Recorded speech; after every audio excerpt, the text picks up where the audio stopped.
Ravi Prakash Siliconandhra hospital Kuchipudi super speciality వైద్య సేవలు పూర్తిగా ఉచితం. రాజశేఖర రెడ్డి గారి 75వ జయంతి సందర్భంగా ఆ మహనీయునికి ఘనమైనటువంటి నివాళులు అర్పిస్తూ నెల్లూరు జిల్లా వైఎస్ఆర్ కాంగ్రెస్ పార్టీ కార్యాలయంలో జిల్లా అధ్యక్షుడు శాసన మండలి సభ్యులు పర్వతిరెడ్డి చంద్రశేఖర్ రెడ్డి గారి ఆధ్వర్యంలో జిల్లాకు సంబంధించినటువంటి ప్రధానమైనటువంటి నాయకులు కార్యకర్తలు అందరం కలిసి వేడుకగా ఈ కార్యక్రమాన్ని నిర్వహించడం జరిగింది. ఇందులో భాగంగా రాజశేఖర రెడ్డి గారి నిలువెత్తు విగ్రహానికి పూలమాలలు వేసి నివాళులు అర్పించి రక్తదాన శిబిరాన్ని ఈరోజు వైఎస్ఆర్ కాంగ్రెస్ పార్టీ జిల్లా కార్యాలయంలో ప్రారంభించుకుంటున్నాం. ఎంతోమంది రక్తదాతలు ముందుకొచ్చి ఈరోజు రాజశేఖర రెడ్డి గారి జయంతి సందర్భంగా ఆయనకి నివాళులు అర్పిస్తూ రక్తదానం చేయడానికి ముందుకొచ్చినటువంటి ప్రతి రక్తదాతకి హృదయపూర్వకమైనటువంటి ధన్యవాదాలు తెలియజేస్తున్నాం. అయితే ఆంధ్ర రాష్ట్రంలో మనం ఏదైతే చరిత్రలో క్రీస్తు యుగం అని చెప్పి చదువుకున్నామో, క్రీస్తు శకము, క్రీస్తు పూర్వము అని చెప్పి అదేవిధంగా ఆంధ్ర రాష్ట్ర చరిత్రలో రాజశేఖర రెడ్డి గారికి ముందు పూర్వం, రాజశేఖర రెడ్డి గారి యుగం, రాజశేఖర రెడ్డి గారి తర్వాత అని చదువుకోవాల్సినటువంటి పరిస్థితి. అన్ని విధాల అన్ని వర్గాల ప్రజలను ఆలోచన చేసి అభివృద్ధి సంక్షేమాన్ని పరుగులు పెట్టించినటువంటి మహనీయుడు. విద్య, వైద్యం, వ్యవసాయం అన్ని రంగాలకి ప్రాధాన్యతనిచ్చి ఈరోజు ఈ రాష్ట్రంలో ఉచితంగా రైతులు విద్యుత్ పొందుతున్నారు అంటే అది రాజశేఖర రెడ్డి గారి దయ. ఈరోజు ఈ రాష్ట్రంలో ప్రతి ఒక్కరూ కూడా ఈరోజు మంచి విద్యను అందిపుచ్చుకోగలిగారు అంటే మహనీయుడు రాజశేఖర రెడ్డి గారు అందించినటువంటి ఫీజు రీఎంబర్స్మెంట్ పథకం. మంచి ఆరోగ్య భద్రత కలిగింది ఆంధ్ర రాష్ట్ర ప్రజానీకానికి అంటే ధనవంతుడితో సమానంగా పేదవాడు కార్పొరేట్ ఆసుపత్రికి వెళ్ళి వైద్యం చేయించుకునేటువంటి అవకాశం ఆరోగ్యశ్రీ ద్వారా కల్పించినటువంటి మహనీయుడు రాజశేఖర రెడ్డి గారు అని చెప్పి సందర్భంగా మీ అందరికీ మనవి చేస్తున్నాను. 200 రూపాయల పెన్షన్ ఆ రోజు ఇచ్చి 75 రూపాయలు ఉన్నటువంటి పెన్షన్ 200 రూపాయలకు పెంచి ఈరోజు సామాజిక భద్రత కల్పించిన 2 రూపాయల కిలో బియ్యంతో 94లో రామారావు గారు ప్రవేశపెడితే 10 సంవత్సరాల తర్వాత 2004లో తిరిగి ఆ 2 రూపాయల కిలో బియ్యాన్ని పునరుద్ధరించి పేదవాడికి ఆహార భద్రత కల్పించిన ఈ రాష్ట్రంలో ఏ ముఖ్యమంత్రి చేయనటువంటి విధంగా రాజశేఖర రెడ్డి గారి అభివృద్ధి సంక్షేమం వైపు దృష్టి పెట్టి అన్ని వర్గాల ప్రజలకు సంబంధించినటువంటి అనేక కార్యక్రమాలు చేయడం జరిగింది. దురదృష్టం రాజశేఖర రెడ్డి గారిని మనం కోల్పోయాం, పోగొట్టుకున్నాం. ఈరోజు రాష్ట్రం తీరా విడిపోవాల్సినటువంటి పరిస్థితి ఏర్పడింది. రాజశేఖర రెడ్డి గారు అనేటువంటి వ్యక్తి బ్రతికి ఉంటే ఇప్పటి వరకు ముఖ్యమంత్రిగా ఉండేవాడు. ఈ రాష్ట్రం విభజనకు గురయ్యి ఉండేది కాదు. ఈ రాష్ట్రం ఇంకా అన్ని రకాలుగా ఈరోజు అభివృద్ధి చెందేదానికి పుష్కలంగా అవకాశాలు ఉండేవి. ఈరోజు విడిపోయినటువంటి ఆంధ్ర రాష్ట్రంలో ఈరోజు 5 సంవత్సరాలు చంద్రబాబు నాయుడు ముఖ్యమంత్రిగా పనిచేశాడు. తర్వాత 5 సంవత్సరాలు జగన్మోహన్ రెడ్డి గారికి ముఖ్యమంత్రిగా ఇచ్చారు.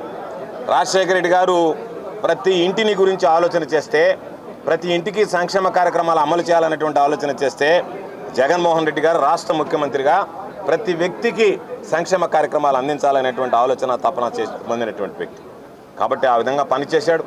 రాజశేఖర రెడ్డి గారి కీర్తి ప్రతిష్టలు మరింత పెంచేటువంటి విధంగా జగన్ లేనిపోని కుదరనటువంటి హామీలు ఇచ్చి అధికారంలోకి రావడానికి ఇష్టపడకుండా రాజశేఖర రెడ్డి గారి రక్తం, రాజశేఖర రెడ్డి గారి విలువలు, రాజశేఖర రెడ్డి గారి విశ్వసనీయతని ఈరోజు కొనసాగించినటువంటి ఘనత జగన్మోహన్ రెడ్డి గారిది అని చెప్పి సందర్భంగా గుర్తు చేస్తూ, రాజశేఖర రెడ్డి గారి ద్వారా నెల్లూరు జిల్లాకు సంబంధించి ఈరోజు మనం మాట్లాడుకుంటున్నటువంటి మేకపాటి గౌతమ్ రెడ్డి సంగం బ్యారేజ్ కానీ, నల్లపరెడ్డి శ్రీనివాసరెడ్డి నెల్లూరు బ్యారేజ్ కానీ ఇవన్నీ కూడా ఆయన హయాంలో ఎన్నో రకాలుగా ఈ జిల్లాకి సంబంధించి కూడా ఆయన చేతుల మీదుగా ఈరోజు రైతాంగానికి సాగునీరు అందించాలనేటువంటి తపనతో ఈరోజు వాటన్నిటికి కూడా శంకుస్థాపనలు చేయడం జరిగింది. జగన్మోహన్ రెడ్డి గారు వచ్చి మరలా వాటన్నిటిని పూర్తి చేసి ప్రారంభించడం జరిగింది. నెల్లూరు జిల్లా ప్రజానీకానికి శాశ్వత ప్రాతిపదికన ఈరోజు మనం సాగునీరు అందించగలిగాం. కాబట్టి ఇలాంటివి ఎన్నో కార్యక్రమాలు ఈరోజు నెల్లూరు జిల్లాకు సంబంధించి విక్రమసింహపురి యూనివర్సిటీ రావడానికి కారకుడైనటువంటి వ్యక్తి రాజశేఖర రెడ్డి గారు. కాబట్టి ప్రతి అడుగు, ప్రతి అణువులో రాజశేఖర రెడ్డి గారు, ఆ తర్వాత రాజశేఖర రెడ్డి గారి బిడ్డగా జగన్మోహన్ రెడ్డి గారి అభివృద్ధి అనేటువంటిది రాష్ట్రంలో ప్రత్యేకించి మన నెల్లూరు జిల్లాలో కనపడుతుంది. కాబట్టి వాళ్ళని ఎల్లవేళలా గుర్తు చేసుకోవాల్సినటువంటి అవసరం ఉందని చెప్పి సందర్భంగా తెలియజేస్తూ, మరపురానటువంటి మరణం లేనటువంటి మహానేత రాజశేఖర రెడ్డి గారికి 75వ దినోత్సవ సందర్భంగా, ఆ మహనీయునికి 75వ జన్మదిన దినోత్సవ సందర్భంగా ఆ మహనీయునికి నెల్లూరు జిల్లా వైఎస్ఆర్ కాంగ్రెస్ పార్టీ పక్షాన, నెల్లూరు జిల్లా ప్రజల పక్షాన, నెల్లూరు జిల్లా వైఎస్ఆర్ కాంగ్రెస్ పార్టీ నాయకులు కార్యకర్తల పక్షాన హృదయపూర్వకమైనటువంటి శ్రద్ధాంజలి ఘటిస్తూ నివాళులు అర్పిస్తున్నాం. 1,000 plus faculty, 600 plus PhD, industry-driven skilling. KL, deemed to be university. మాజీ మంత్రివర్యులు కాకాని గోవర్ధన్ రెడ్డి గారు, అలానే సిటీ శాసనసభ అభ్యర్థి ఖలీల్ అహ్మద్ గారు, ఇంకా అనేక మంది వైఎస్ఆర్సీపీ పార్టీ కార్యకర్తలు, నాయకులు, రాజశేఖర రెడ్డి గారి, జగన్మోహన్ రెడ్డి గారి అభిమానులు అందరి మధ్య ఈరోజు చాలా ఘనంగా ఈ జయంతి వేడుకలను జరుపుకోవడం కూడా జరుగుతూ ఉంది. ప్రధానంగా ఈరోజు బ్లడ్ డొనేషన్ క్యాంప్ని సుమారుగా 500 మందికి తక్కువ లేకుండా ఈరోజు బ్లడ్ డొనేషన్ క్యాంప్ని నిర్వహించాలనే ఆలోచనతో ఒక మంచి కార్యక్రమాన్ని కూడా ఈరోజు ఇక్కడ ప్రారంభించడం జరిగింది. అలానే అందరూ కూడా రాజశేఖర రెడ్డి గారికి నివాళులు అర్పించడం కానీ, రాజశేఖర రెడ్డి గారు చేసినటువంటి ఆయన జిల్లాకు కానీ రాష్ట్రానికి కానీ భారతదేశంలోనే అత్యున్నత స్థానంలో మన రాష్ట్రాన్ని ఉంచగలిగినటువంటి పరిస్థితులన్నింటినీ కూడా ఒకసారి స్మరించుకుంటూ ఆయనకి నివాళులు అర్పించడం కూడా జరిగింది. ప్రధానంగా ఇందాక గోవర్ధన్ రెడ్డి గారు చెప్పినట్టుగా మన నెల్లూరు జిల్లా ఈరోజు చాలా సుభిక్షంగా ఉందంటే దానికి కారణం వైఎస్ రాజశేఖర రెడ్డి గారు. ప్రధానంగా మనకి కృష్ణపట్నం పోర్ట్ రావడం కానీ, అలానే శ్రీ సిటీ కానీ, విక్రమసింహపురి యూనివర్సిటీ కానీ, అలానే నెల్లూరు బ్యారేజ్ కానీ, ఆత్మకూరు బ్యారేజీ కానీ, ఇలా అనేకమైనటువంటి డెవలప్మెంట్ యాక్టివిటీస్ జరిగినాయంటే కేవలం వైఎస్ రాజశేఖర రెడ్డి గారు ఉన్నటువంటి 6 సంవత్సరాల పరిపాలనలోనే జరిగినాయి. మరి ఈ రోజుకి కూడా కొన్ని దశాబ్దాల తర్వాత కూడా రాజశేఖర రెడ్డి గారు పెట్టినటువంటి ఆరోగ్యశ్రీ పథకం గురించి కానీ, రాజశేఖర రెడ్డి గారు పెట్టినటువంటి ఫీజు రియంబర్స్మెంట్ గురించి కానీ, రాజశేఖర రెడ్డి గారు ప్రవేశపెట్టినటువంటి ఉచిత విద్యుత్ వ్యవసాయదారులకు, రైతులకు ఉచిత విద్యుత్ కానీ, అలానే జలయజ్ఞంలో ప్రారంభించినటువంటి అనేక ప్రాజెక్టులు కానీ, ఇవన్నీ కూడా కొన్ని దశాబ్దాల పాటు అందరికీ కూడా గుర్తుంటాయి. రాజశేఖర రెడ్డి గారు మరణించిన తర్వాత ఆయన లోటు తీరనదని ఈరోజు ప్రతి ఒక్కరు కూడా ఆవేదన చెందుతూ ఉన్నారు. అలానే జగన్మోహన్ రెడ్డి గారి పాలనలో కూడా మనం 5 సంవత్సరాల పాటు ఈ రాష్ట్రం ఎంత సుభిక్షంగా ఉందన్నది అందరం కూడా చూసాము. మరి ఈరోజు జగన్మోహన్ రెడ్డి గారి పాలన తర్వాత ఈ మధ్యకాలంలో జరిగినటువంటి పరిస్థితుల్లో తెలుగుదేశం పార్టీ రావడం, అప్పుడే ఈ 1 నెల రోజుల్లోనే చాలామంది పేదలు కానీ, సామాన్యులు కానీ అందరూ కూడా ఒక మంచి ప్రభుత్వాన్ని దూరం చేసుకున్నామనే ఆవేదన ఈరోజు ప్రతి ఒక్కరిలో కూడా కనపడుతూ ఉంది.